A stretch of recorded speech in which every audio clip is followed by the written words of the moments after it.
in the 1920s, it was very interesting. And yeah, this guy, Nat Holman, he's part of the original Celtics, was one of the best basketball players in the Roaring Twenties. And he was known for his accurate shooting and his elite playmaking abilities. More players spent time practicing like passing, like more than dribbling. So it was like there's a lot of passing in the 1920s and stuff. Here's a demonstration of what it looked like in the 1920s when they played basketball. See a lot of ball movement and stuff. Foul! Okay. And this is what the shooting form looked like.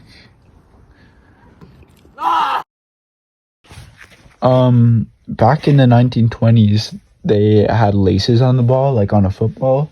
So I don't even know how they dribble with that, but you know, that's pretty crazy. Back in the 1920s, the Roaring Twenties, they wore like flat bottom shoes like Converse and stuff. I was shown in this photo of Beckett, and knee pads often too. Dunking wasn't allowed. Yeah, or it wasn't even invented really. And people just really liked basketball because it was known as like a fast-moving, like high-paced man's sport. Like, so after a long day of work, like, you know, the boys, they would go watch a basketball game. So yeah. In the Roaring Twenties, hockey was also really popular, and yeah, people liked watching it too, like basketball. And oh, funny fact about hockey, like back then, people and like kids and stuff, they used to use like frozen horse manure like as pucks. Like, bro, you couldn't find anything else like a can, bro.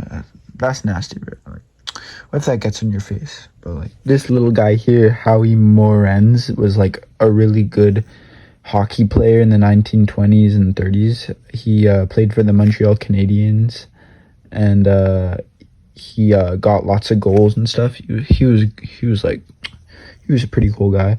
And in 1920, the Ottawa Senators won the NHL Stanley Cup or whatever that's called, you know.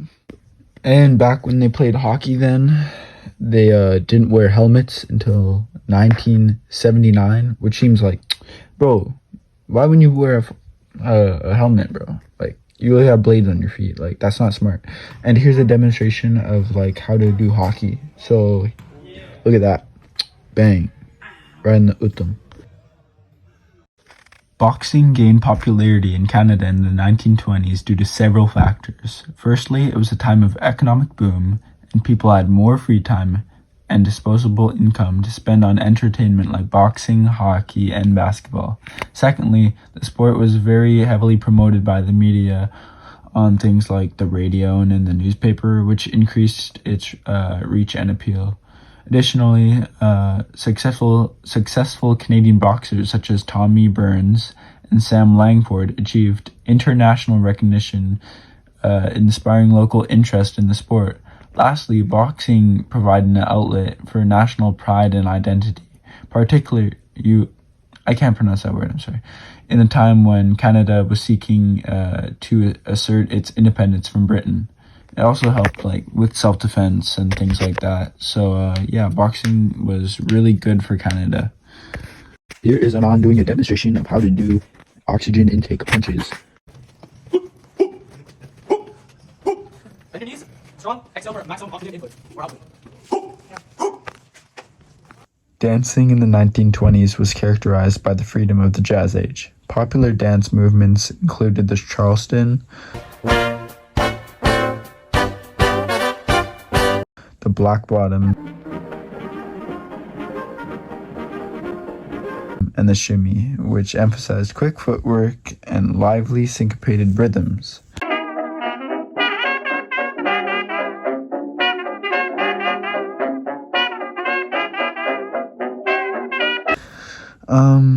People loved to dance as a free time to escape the constraints of daily life and like hard work conditions during the 1920s, and to offer also a sense of expression and exploration too. And some famous dancers included Josephine Baker, and she was known for like amazing her audiences with her like swag moves, and Fred Astaire, who is known for his graceful and innovative dance style. Yeah. Here's a demonstration of Uttam, how to do a nice 1920s dance style. Yeah. This is how Uttam teaches us how to do dance. Alright, so this is how you do a dance in 1920s. So, hands on your knees, bend your knees, yeah? And then this, yeah. Do it slow, demonstrate. Okay, yeah. So, face, switch your hands. Yeah. Switch your hands. Yeah.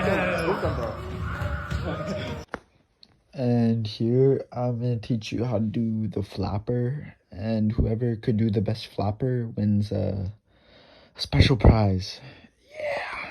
It's called the flapper. So basically, you have to. Are we done though? Just do it like me. So your hands are gonna sway like this, and you're gonna go like. Oh yeah! Oh.